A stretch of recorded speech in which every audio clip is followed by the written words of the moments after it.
What's up, Austin Men's Development? Steve Mayeda here, and today we're going to go through conversation, again, social dynamics tutorial, but having to do with how we talk about really bad stuff which has traumatized us in our life, and it's something that I'm actually known for. I've worked with guys on this since 2006, 2007, and it's been very, very beneficial to them. So, if you have something that's traumatic, if you have something that's impossible to talk about, I'm going to show you how you can put it into a system, talk about it, start to feel better about it, and actually build some connection, attraction from women and all the people really in your life. You ready for that? All right, let's get started.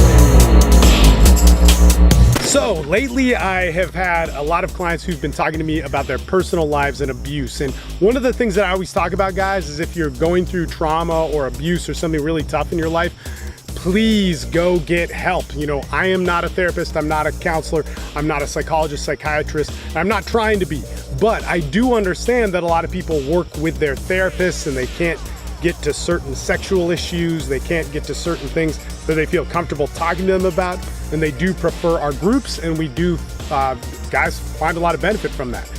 But it's usually in tandem with working with a mental health professional and so on. So I don't want to give the assumption that this is just gonna solve a lot of your issues. If you're dealing with abuse and trauma, there's a lot to it. But let's go through this. So the situation is, I have a client, I have a couple clients actually, but I was on a phone consult with a client last night, and we were talking about abuse that he went through. His dad used to beat him, his dad was an alcoholic. And there's a lot of different things that come to this. Number one, there's a fear of, I don't wanna be like my father. There's a fear that if I start drinking, I'm gonna be like him. There's a fear that I can never be myself because I never felt close with my family. And it's interesting because what happens when we move into things like alcoholism and abuse as a child, everybody in their 20s, 30s, even in their teens is wondering about their identity. That's common for all people. But when you had a childhood where you're being embarrassed in public by your father, where he's being too drunk, where he's being abusive with you at home, where you're in a room crying trying to avoid him, you think you're more different. You know you're more different, and it's very hard for you to interact with people. So, that being said, in that situation, what I want you to understand is that one, there's a normal component of you feeling like you're, you know, hey, you wanna find your own identity, you wanna come into your own. You know, every guy that's 18, 20, 25, 26, 30, 35, they're gonna have issues where they don't really know if they really are defined as a man. But there's another component which influences you that goes, man, but I have this shame, this thing that I can't relate with anybody about and so on. And it really builds a complex issue, okay? But I want you to see that there's this normal factor to it too. You're not all out there. And what's even more weird is what you gotta think about this, you really gotta understand this, is that there's the norm of society. Everybody's doing their thing. And then there's the particular of you. Abused, alcoholic father, feels isolated, also a go-getter in life, all these different things. But there's thousands upon thousands, hundreds of thousands of people just like you, it's just they don't talk. So this huge wave of society is there.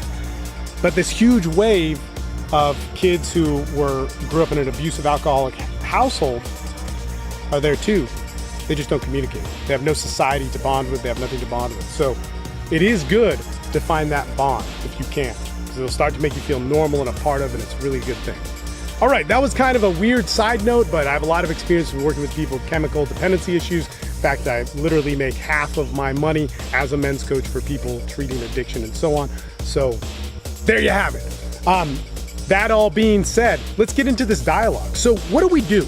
You know, as a child, his father would embarrass him in public when he was drunk. He would beat him. It would make him feel isolated. He would blame himself for this. These are all things that you would think you can't talk about with somebody. And why would you want to talk about it? And this is something that we need to discuss, is that what's the value of your story? Are you just going to throw it out in the world for it to be consumed and not respected? But the value of talking about it is that it's you, and you should have pride in it. You should never hide from yourself, but you do need to learn the wisdom of what you share and what you don't share to somebody. So what we're gonna do is we're gonna fit this into a rapport cycle, which is a technique that I modeled after normal conversation. I have a lot of videos on this. I've been doing a lot of videos on this mainly because I've I've had a lot of people asking questions about stories that I can't seem to tell to people. But we want to move this into a rapport cycle. And you could do limitless rapport cycles with this, and this is just one because we don't want this to be a 90-minute video. So, you're beaten as a child, you feel isolated, you're embarrassed. What general concept can we pull from this? And if you want to understand general concepts, go to thesexuallife.com and download the Instant Connection course. If you do Men's Development Excellence, which is our paid tier, you can get on Formula 69 as well as workshop all these different concepts and teaching platforms. We have a lot. I mean, I've been doing this since 2006, where guys workshop together, including me. I lead pretty much everything and teach it. So that being said, what's this general concept? Well, I felt isolated. I don't want to be like my father. I felt feelings that I didn't know what they were. These are all things that this mass of the world can get, right? That these individuals who may have felt alcoholic abuse from a father, who may have even felt something totally separate, like they grew up in the Middle East, but now they are raised in America and they can't relate. These individual aspects, right? The individual, there's thousands of you, you just think you're isolated. So in that, we've got to take this individual thing, communicate it to the mass. And it's easy. That's what the general does. The general works in between these two. So this thing is, I had an alcoholic father who beat me. Man, one of my biggest fears in life is I don't want to be him. That's the one we're going to go with today, but there's a lot, right? It could go into like the first time I felt a certain emotion. It could go in with like a good thing or a bad thing turned into a good thing. It could go into feeling isolated and giving you value and fulfillment. These are general concepts that everybody can relate with. Everybody in the world can get. And everybody in the world does want to talk to you. It's just we have to get them in front of us. We have to get them talking. Empathy carries a heavy, heavy weight, right? Sure, we could have all this social hierarchy shit, but people want to be empathetic, especially in a society where we are starved from empathy and seduction. That's a hack. That's a hack. Meaning that if you can get empathetic or seductive, you're good to go. All right, so let's turn this into this conversation. Also put in the show notes the conversation that we put in there, which it'll take me minutes and minutes and minutes to describe, but it's literally like a minute probably to read it and memorize it if you want to practice this. And practice your real story. Get this model. So we're going to start this off in just a general conversation, and we want to have conversations that are easy to make with anybody out there in public, the person selling you hot dogs at the hot dog stand, the person at the cafe. We don't want to be intimidated because we want to get functional in the technique so that we could get the nuances of how to do it when our emotions are behind it, like we want to talk to this woman or we want to connect, but we need to get functional in that technique first. Okay, so that being said, we're going to do a parlay of a question, ground, question, and that's what a rapport cycle is. And it could be the same question, which kind of what we'll do, but it also can be a different one. There's a whole bunch that can happen in the ground. Ground is just my story in this case, but it's a perspective or story or kind of phenomenon that you just described. Should be fairly short. Okay, so we're just talking to the hot dog stand person. We're going like, man, I'm going to get a hot dog and I love nitrates in my life and all this sort of stuff. Put everything on it. I want the sauerkraut and whatever. Hey, I got a weird question for you, but have you ever had an experience in your life like with a family member and you just never wanted to be that person? Something in your childhood made you not want to become this thing. Okay, so when you ask that, it's going to confuse people generally. So what you're going to do is you're going to get the 4 answers usually back from this. Again, I've done this thousands and thousands of times, and my students have done it thousands and thousands of times. You're going to get 4 answers. You're either going to get an answer of going yes, and then them telling you, which you don't really want because it's not a connection yet. You're going to get a confusion, being like, that's a weird question. That's the most common. All right, why are you asking that? Do you always ask questions like this? I just serve hot dogs, whatever, that sort of thing. And could be with anybody, hot girl, hot dog vendor. Could still be a hot dog girl, hot dog vendor. Equal opportunity employers here, people.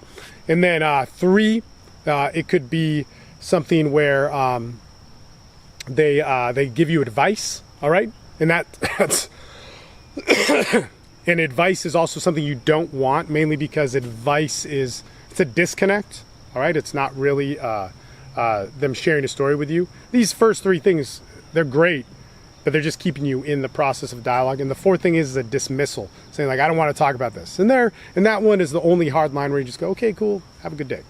Okay, so If it's the first three, you're going to move on to your ground, and it's pretty easy. You're literally going to say this. You're going to say something along the lines of like, hey, look, I know it's a weird question, but, and then you're going to tell your story. So if you get like, oh yeah, man, I didn't like growing up with my father. He was an asshole. You're going to go, yeah, I know it's a weird question, but here's the story. If they are confused, going like, oh, man, that's a weird question. I just know how to pick up a hot dog and serve sauerkraut. You go, I know it's a weird question, but here's the story. If they give you advice and they say, well, yeah, but you got to get over that because that's how you're going to be your best. You say, I know it's a weird question, but here's the story. So it's pretty cool. You almost always move on to the ground. There's very little variant in it. And if there is any variant, it'll be easy for you to learn once you kind of get functional in this exercise. And then you're just going to say like, man, I grew up, my dad was, pretty angry all the time. Yeah, I had a drinking problem and it was hard to deal with. And the more I live, the more I realize there's parts of me like him, but there's parts of me that never want to be him. And it's just so, it messes with me. And that's behind a lot of my success, actually, to push myself. So let me ask you this. Let me ask you, is there something from your childhood that you swore you'd never be? So that's kind of the same question that we began with. Now in this, there might be situations, and there's lots of videos on this, where we have people basically go, hey, I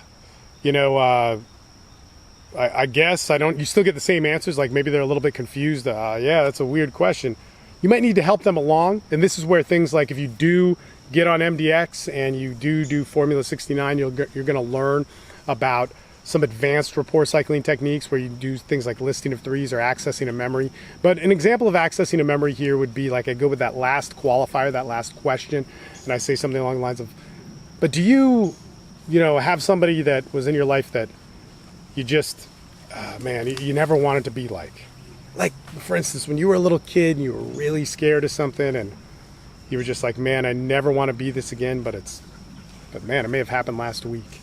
That would be giving an example of a memory that a lot of people have that could help them along in this conversation.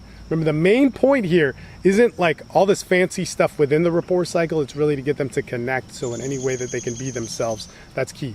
Now, the ultimate goal, which I was just kind of touching on here, is rapport cycling's main point is to achieve qualification in rapport. Qualification meaning we understand why we're talking to each other. That's not going to get accomplished in just one cycle like I gave you. You might need a couple, right?